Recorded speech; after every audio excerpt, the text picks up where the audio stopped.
Twilight Princess starts off incredibly slow, but we have to talk about it, so here we go. It starts off in the small village of Ordon, where our hero, Link, works at a ranch. The story starts off with a man named Russell asking Link to deliver something to the royal family for him. Later on that day, or the next day, I'm not exactly sure, Veda, who is Link's co-worker, asks Link to go and herd goats. But Link's horse, who I named Biznich but will be referring to as Epona, is nowhere to be found. Link finds his horse with a girl named Ilia who took Epona to give her a bath. She's like that weird girl at school who likes horses. You know the one. Ilia asks Link to pick up some grass and play a song that Epona likes. Link obliges because he wants that. After this little meeting, Link takes Epona to the ranch and herds some goats, for reasons. You know, we have to be aware of his monotonous life because why not? The next day, Link wakes up and talks with the village children who inform him that a slingshot is available at the village shop. And Colin, Russell's child, tells Link that his dad has a fishing rod for him. After some tedious side missions, Link gets both items and returns to his home where the children are just so excited that he was able to get the slingshot, so they make him show it off. Link then goes in his house and finds a gift from Russell, a wooden sword. Link goes back outside and the children are happy that he has yet again another weapon, and they ask him to demonstrate it. Once Link is done learning how to use the sword, Tallow sees a monkey and the kids chase it into the woods, but only Tallow persists because the others suck. On Link's hunt for Tallow, he finds a man named Korra who decides to give Link a lantern.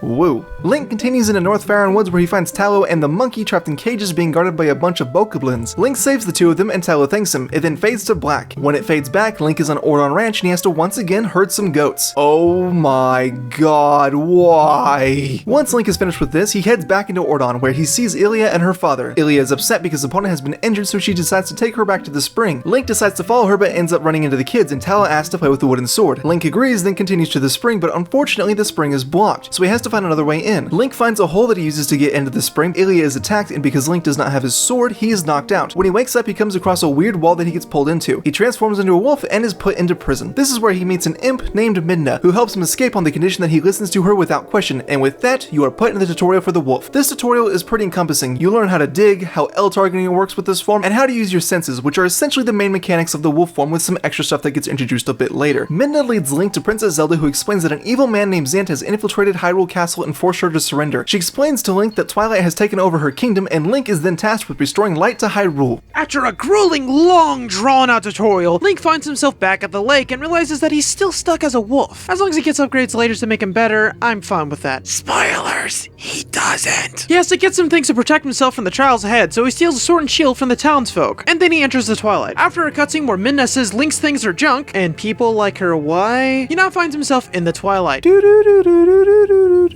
What are you doing?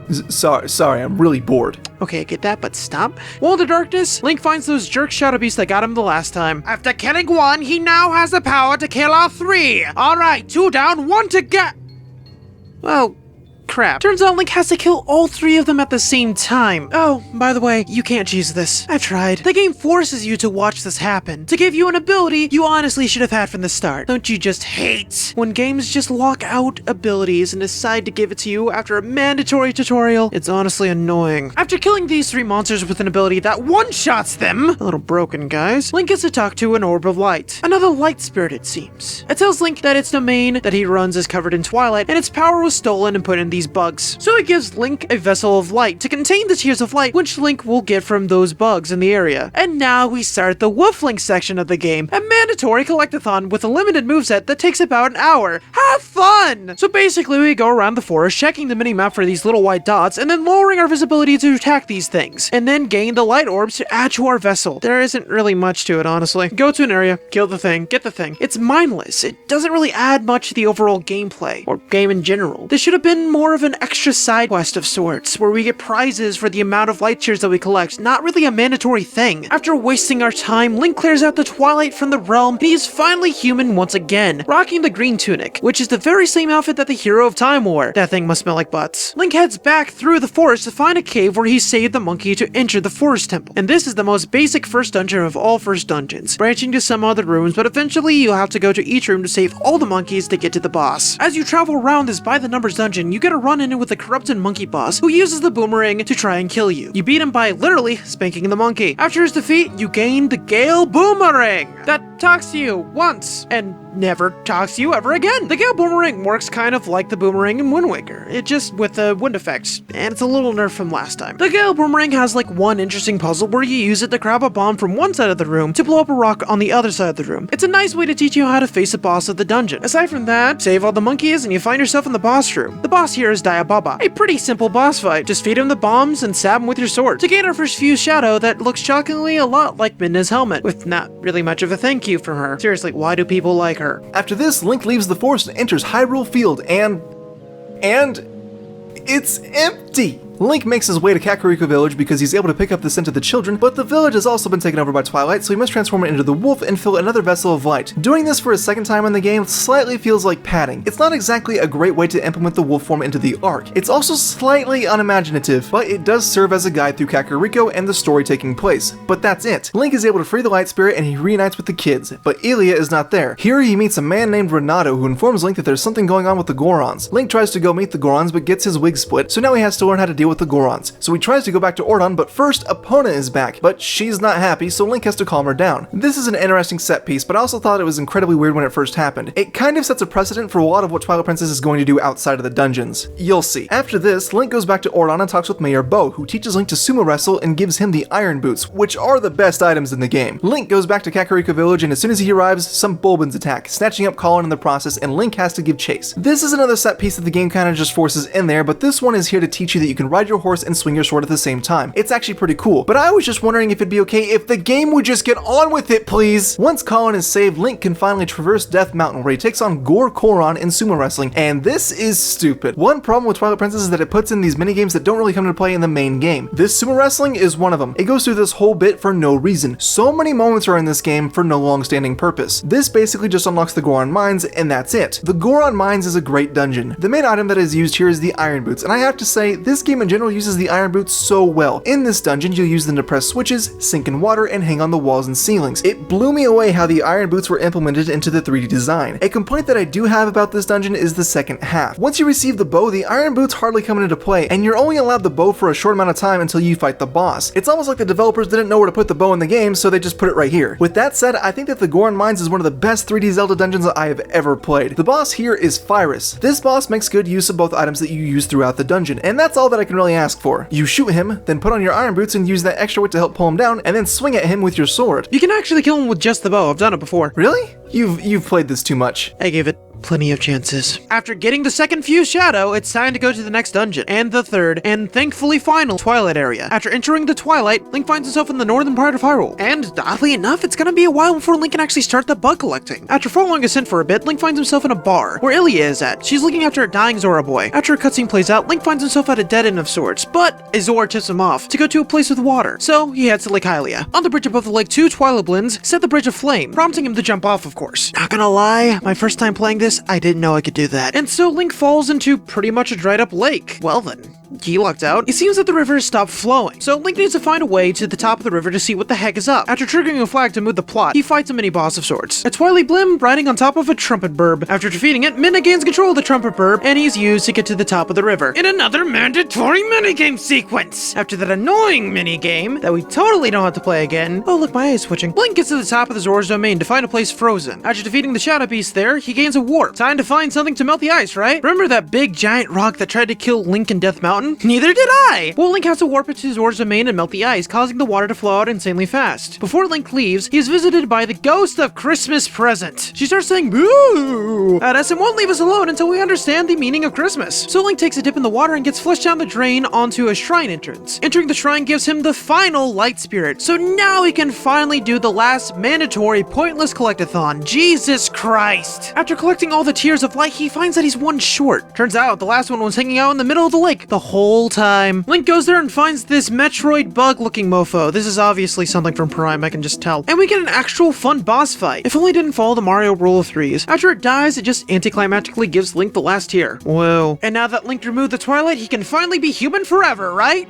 Oh, time to go to the new temple. Oh wait, Link can't, because he needs something to breathe underwater with. Better go check in on the love interest, because, well, there's nothing better to do. Upon going to the bar, Link finds that the Zora boy needs to see a doctor in Kakariko Village, but the Goblin General from earlier is blocking the way. With no one else taking the charge, it's up to Link to do it instead. If only his love interest would remember his name. That's right, she happens to have amnesia, because, you know, why not? After a really cool set piece where Link defends the wagon from bandits and bomb drums, he makes it to Kakariko Village, where the Zora boy can now be healed. Apparently that was the true meaning of Christmas, because the ghost of Christmas present shows up and is so pleased with this act that she gives Link his Christmas present early, the Zora tunic. He can now breathe underwater, because blue clothes can apparently do that for you. Before he leaves, he picks up some water bombs. Now he can enter Lakebed Temple. Lakebed Temple! Oh god, Lakebed Temple. You know, unlike the Water Temple and the Great Bay Temple, they're not, which aren't so bad, they're actually really great levels. Lakebed Temple doesn't have an overall gimmick, so instead, they made this place a literal maze. It doesn't help that everything looks the same in tinted blue. Rooms are confusing, it's easy to get lost, and it's just not a good level. It's long, drawn out, confusing, annoying at times, and the water physics make certain puzzles harder than they need to be. The one upside about this dungeon is the Deku Toad, which is a stupid mini-boss that is actually pretty funny and fun to fight. Too bad the bomb arrows make him pretty much nothing. Trust me, the bomb arrows do that with everything in this game. After getting lost for Hylia knows how long, you eventually drunkenly find your way to the boss room, which is this grandiose cinematic fight that looks like it's an epic showdown against a giant water beast, but no, it's literally the most simple and boring fight in the game. You just shoot him with your newfangled claw shot, which is a total nerf of the hook shot, and yes, I'm still pissed about it, and just stab him with your sword. He doesn't even fight back. Boring and unimaginative. Wait for the swamp to drain, wait for Minna to start having her mandatory "this is where my character actually starts to care about Link" portion of her dialogue, grab the heart container, and leave this hole in the ground for good. Unless you miss the 2 heart pieces, then it sucks to be you, doesn't it? Once Link has completed the Lakebed Temple, he warps to Lanayru Spring and Zant shows up, makes a muck of everything, and steals the few shadows. Oh no!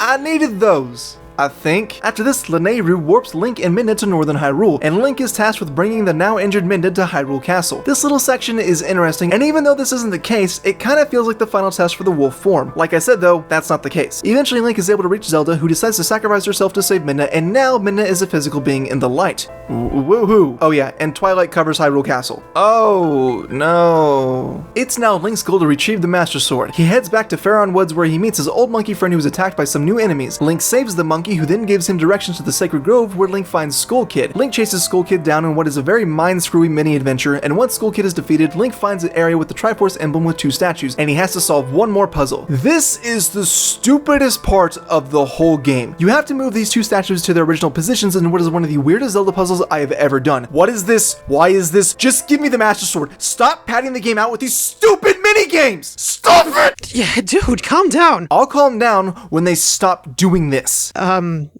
Yeah, okay. After doing this stupid puzzle, Link gets the Master Sword, transforms back into a human, and obtains the Shadow Crystal, which lets him transform back into a wolf whenever he wants. Link goes back to Castletown and to Telma's bar where he meets a group of people who want to help save Hyrule. From this little meeting, he learns that he must go back to Lake Hylia to meet a man named Aru, who gives you Aru's memo, which tells Fire to give Link the Oasis Flight. I hate these names. Which shoots Link to the Gerudo Desert, a literal desert. Empty, vast, and boring, just like this game. After going through the desert, Link gets to the outside of the Arbiter's grounds, which is another one of the mini set pieces of this game. You know, with how boring TP can be, it's got plenty of awesome set pieces which come out every now and then, and makes you feel like a real cowboy. After that cool set piece, Link enters probably one of the best dungeons in the game, the Arbiter's grounds. This dungeon utilizes the new ability to switch to wolf form whenever. More like it forces you to use it to kill things. Literally just an extra step to defeat things. This is annoying, mainly because this limits enemy design because all the wolf can do is, well, wolf things. So you can't really do anything interesting with these guys aside from brutally ripping their souls out. Yeah! This almost makes this stupid form worth it. Aside from that, there are some really cool puzzles here that force you to pay attention to your surroundings and use a spatial awareness really well. And that's just the first half of the dungeon. The second half has this really cool boss fight with this cursed skeleton sword guy. Well, it would be cool if he actually was a threat. I don't know, something about the enemy design in this game seems super simplistic and unimaginative, and like 90% of the bosses in this game show that. After defeating this mini-boss, you gain what should be the best item in the game, the spinner. Keyword should. This thing is wicked fun to use in the dungeon. You can use it to grind off rails, and they totally have this really cool playground in the dungeon. To just mess around with is pretty cool and totally in no way will be useless after you leave the dungeon item. After that totally not a fluke playground, you head to the dungeon boss, Star-Lord. A nice end cap for a really cool dungeon. Yet another really cool playground in the dungeon to mess around in. Man, I can't wait to take this out in the field and mess around with it. Oh, I guess I can still cry. Like any good boss, Star-Lord has two phases, both of which can be taken out via the spinner. It's a really awesome fight, and it's probably one of the only fun boss fights in this game. Defeating him gives Link the path to the Twilight Mirror, which, of course, is broken into 4 pieces, with one just chilling there, because, okay, I guess? Here Link meets the sages, and they begin to tell us about how they executed Ganondorf, who was the leader of the Gerudo, and how a war broke out between Hyrule and Gerudo, the results of which left the Gerudo basically eradicated and their lands taken by Hyrule. And in the end of the war, they had to kill Ganondorf. During the execution, however, Ganondorf somehow gained the Triforce of Power. I guess with the Hero of Time coming back to the present with the Triforce of Courage, split the Triforce again. Due to this, Ganondorf gained immortality and killed the Sage of Water, because I guess he didn't like the Water Temple either. Since they could no longer slay him, the remaining 5 sages decide to seal Ganondorf up into the Twilight Realm, never to be heard from again. What about the end? Never to be heard from again. So now it is Link's duty to collect the remaining pieces of the mirror. He goes to Snowpeak, where he meets up with Ashe, who tells him that he needs a plan to climb the mountain, otherwise he'll get lost. Link goes through a short side quest, getting himself the Reekfish scent, which gives him a path up the mountain. On top of the mountain, he meets a Yeti named Yeto, who invites him to his house. This is where you have to do another minigame: snowboarding.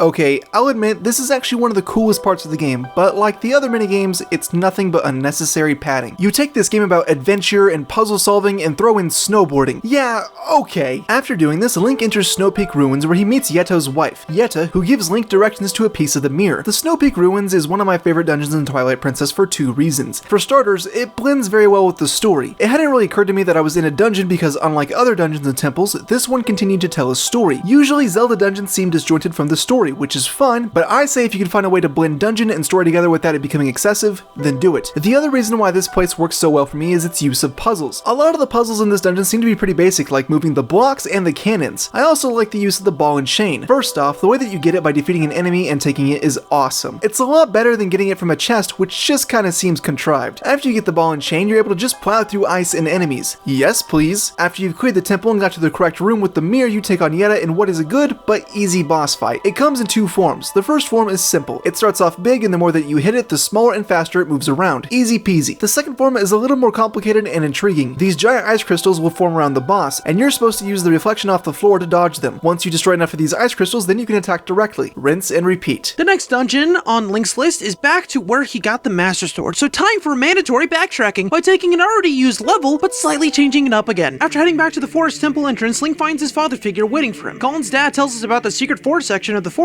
that we already knew about, and summons his golden cock so we can ride it to our destination. Of course you're gonna make that joke. If the shoe fits. After traveling down a slightly modified version of the obstacle course presented for the wolf, who changed this up? Once he gets through there, Link finds himself in the forest and does the Skull Kid section. Again. Luckily, we don't have to do the stupid statue puzzle. Again. And this part isn't really explained very well at all, but Link puts the sword back for a sec to reveal a door, and then the game decides to give us a warp. Wait, which means we could have done this when we were first here. I mean, the game wouldn't let us, obviously, but seriously, you could have just cut the whole section out and just had us do the Temple of Time as soon as we got the Master Sword. Come on, guys. But no! Gotta pad things out. I'm starting to get the feeling that Twilight Princess was overbaked. So after gaining our new warp that becomes completely pointless now, unless you need to come back for anything that you missed, Link enters the door to find himself in the Temple of the Time, and behind a stained glass window, because of course there is an entire dungeon. What? Okay, let's just calm down for a bit.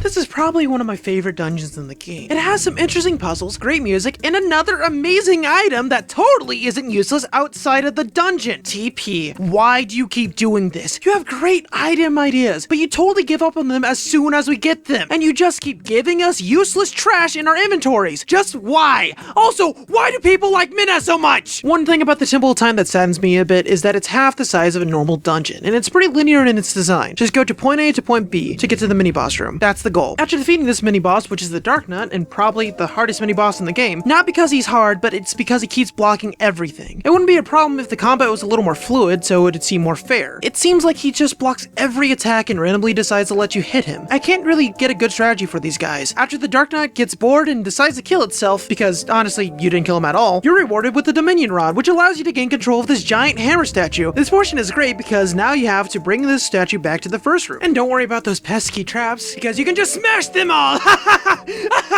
Where's your Hylia now? Fear me! fear me!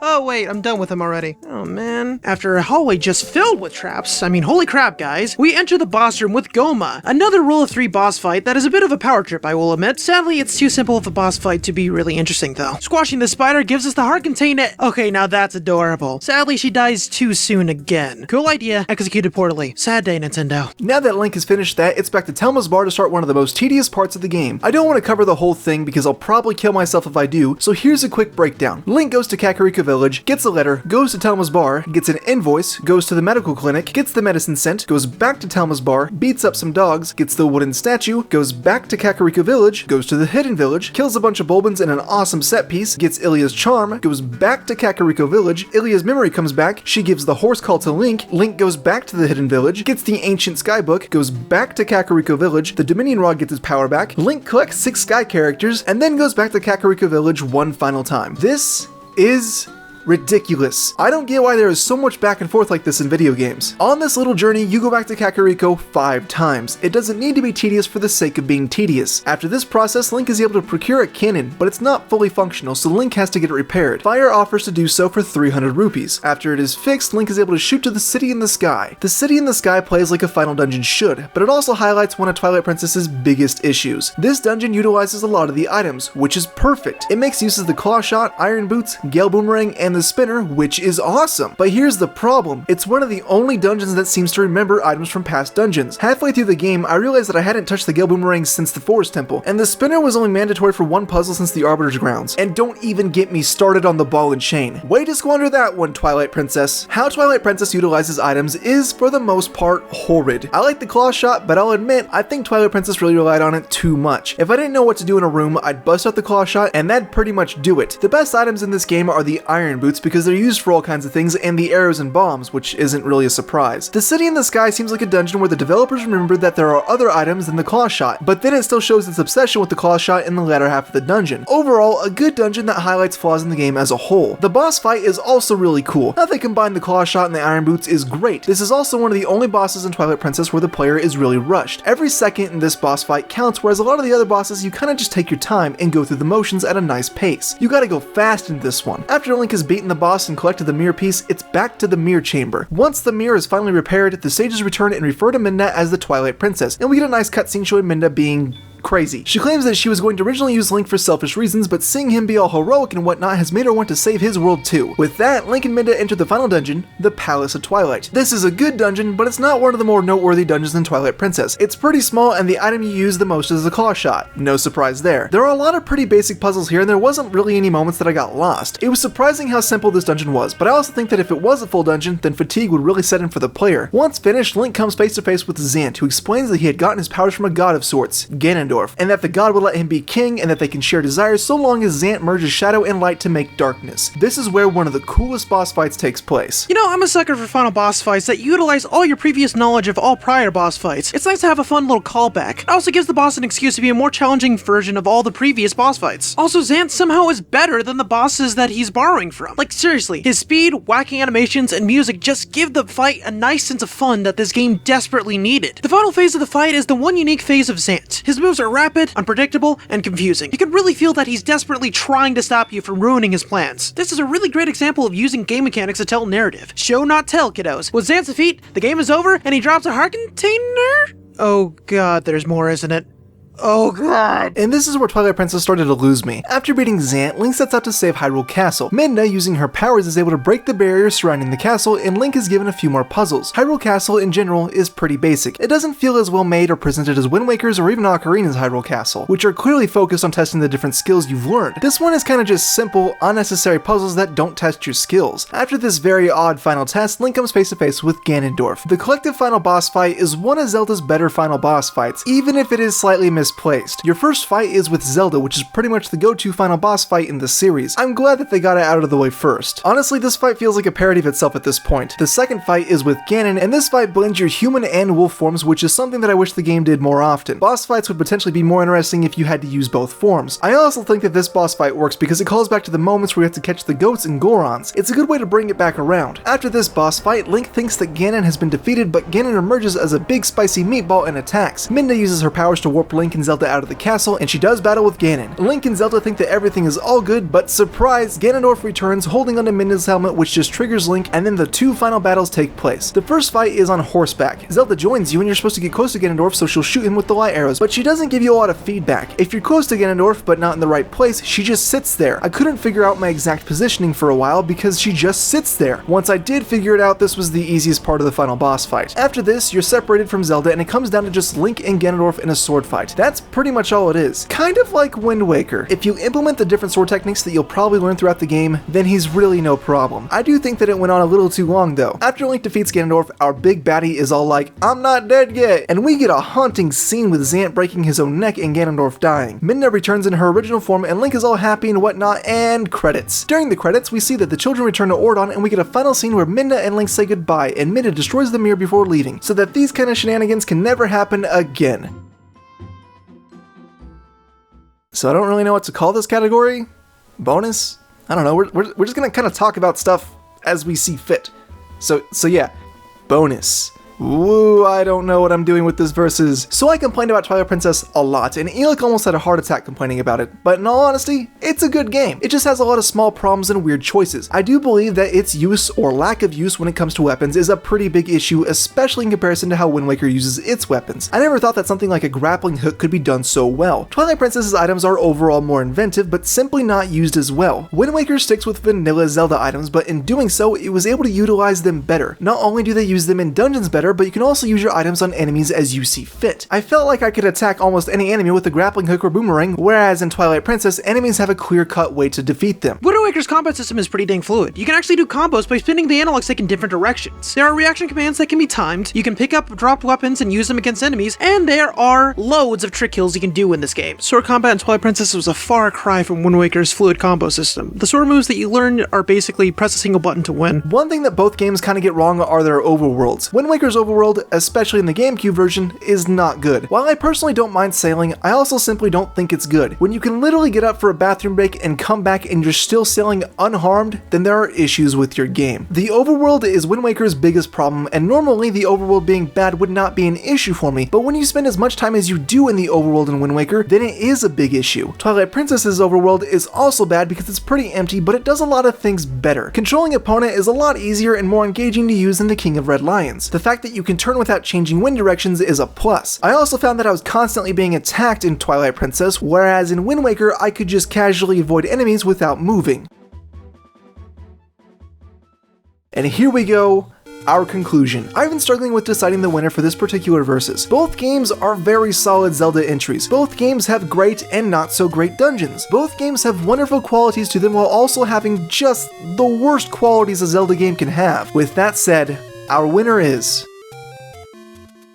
Wind Waker. Wind Waker is a more cohesive game overall. Its dungeons and temples intertwine with design, and the fact that you repeatedly use the same weapons in different scenarios is a huge plus. The combat is incredibly fluid, the art direction is superb, and the music is very distinct. It has its problems, and its problems are big problems. But Twilight Princess, which has some really good qualities, has so many missteps which cannot be ignored. Twilight Princess almost won due to its solid dungeons, but because of its poor use of weapons and unnecessary padding, I can't bring myself to say it's better. To me, the answer was obvious. Wind Waker is just a much better put together game. It allows you to do so much. Yes, it has massive problems. Sailing takes forever, and the third act slows to a crawl, but its pros outweigh its cons tremendously. Twilight Princess, on the other hand, plays it way too safe. They did have interesting ideas for items and game mechanics, but they're all surface level. Twilight Princess does have Wind Waker beat on set pieces, but the set pieces only last for a moment, and the stuff between isn't really all that interesting, leaving it to be boring and lifeless for like 98% of the time, and that's a crying shame. Our winner, Wind Waker. So there we go! This one was actually pretty hard for me. I actually had Twilight Princess winning for the majority of the script writing, but the more that I thought about it and the more that I let it sit, the more that I felt like it just didn't deserve the win. And I understand that a lot of you are going to disagree with me, and that's fine. It's okay. We disagree about things. Let me know in the comments in a very calm and collected manner your opinions about things, or just call me a monster. I know that we didn't talk about a lot of things that I usually do talk about in my reviews, so just watch out for the discussion video where I'll be covering things like the music, the graphics, kind of like the mini games, all the other stuff. I simply didn't think that those would work in this style review. I was trying out something kind of new. Tell me what you thought about also this format. It's very different. I'm not talking about the two-part format, but more of the cover one game, cover the story, the level design, kind of like what's in between the dungeons, stuff like that. Tell me what you thought about that format. I understand that it's a lot different from what I usually do, but I kind of wanted to try something a little bit new. So tell me what you thought. The two-part thing, it won't be a reoccurring thing. Trust me, it's just going to be kind of, this video is long, and I felt like it worked best in two parts. But tell me what you thought about this format. Maybe I'll try to do more like this. I don't know. I'm unsure about it. You're unsure about it, or you know exactly what you think about it. I don't know. I don't want to put words in your. Nonetheless, thanks for watching. Unless you just skip to the end.